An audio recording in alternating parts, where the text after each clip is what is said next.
4 times. You texted this person 4 times last week, and you just counted. That is the moment you know something is off, not because of the number, but because you were keeping track. And now you are sitting here asking the question you have been avoiding. Am I the only one who actually cares about this? Here is what I'm going to tell you. And it is not what most people say. Most people will tell you, some people are just bad at texting. That is a bandage. Because the real question is not why they do not text, it is why their silence makes you feel smaller. Every time they do not reach out, something in you quietly concludes, I am not worth reaching for. Today I want to show you 3 things. Why some people genuinely do not initiate, and what is actually happening inside them. Why their silence gets so loud inside you, and where that noise is really coming from. And what to do with all of it without losing yourself in the process. For some people, a simple, hey, how are you, is not simple at all. It feels like opening a contract. If I text now, they will answer. If they answer, I have to respond. If we start talking, I have to be present, warm, available, consistently. One message, an entire obligation. Social psychologist Mark Leary described something called the sociometer, the internal gauge your brain uses to measure how accepted or rejected you feel. For some people, every social initiative feels like a test they might fail. Is this too needy? Too random? Will they even care? So instead of risking the test, they do not enter the room at all. Then, there is attachment theory. People learn early how to handle closeness. For someone with an avoidant attachment style, initiating does not feel like warmth. It feels like making a promise they are afraid they cannot keep. If I reach out now, they will expect me to keep reaching. If I let them close, they might need more than I know how to give. So they stay quiet.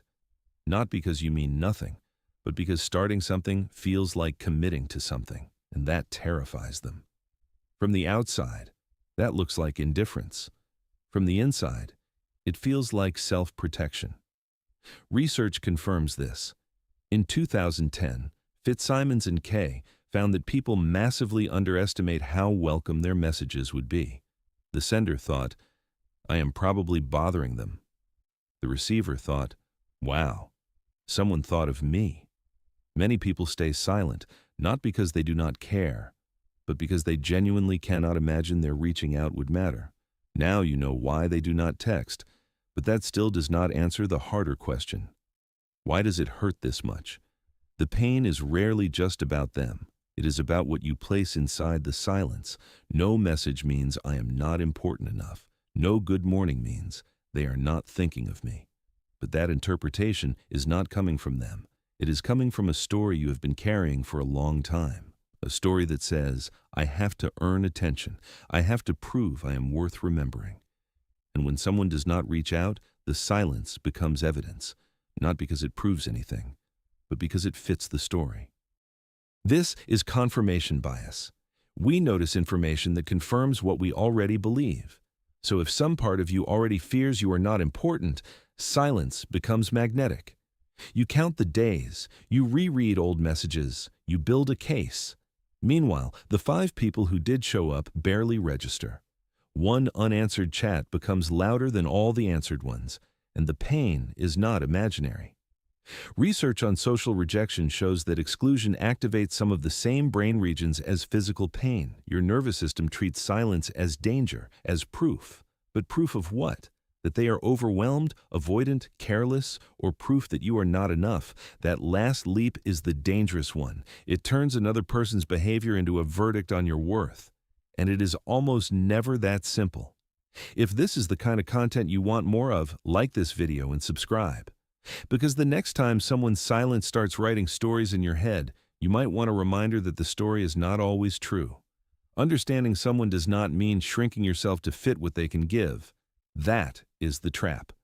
You learn about avoidant attachment, communication styles, anxiety, and suddenly you start explaining away everything that hurts. They do not text because they are overwhelmed. They disappear because closeness scares them. All of that may be true, but something can be understandable and still be unfair. A person's wound explains their behavior. It does not make that behavior harmless. You are allowed to understand someone and still say, I cannot be the only one holding this bridge. Because that is what one-sided initiation becomes. You text first, you check in, you revive the conversation, you soften the silence, and maybe they respond warmly when you do. Maybe it feels real. That is what makes it so confusing. The relationship is not dead. It just does not move unless you push it. There is a difference between a mutual connection and a responsive one. A mutual relationship reaches both ways. A responsive one only lights up when you touch it. So tonight, maybe you do not text, not as a punishment, not as a game, but to see what happens when you stop carrying the bridge alone. Maybe they reach out, maybe never. And if they never do, that is your answer, not about your worth, about the weight this connection holds for them. Because there is a quiet peace in knowing the difference between being unwanted and being unmatched. Being unwanted says, there is something wrong with me. Being unmatched says, we simply do not hold connection the same way. One becomes shame, the other becomes information, and information helps you choose. You now understand why some people never text first. You understand the invisible cost of initiating for them, and you understand why their silence gets so loud and where that noise actually comes from.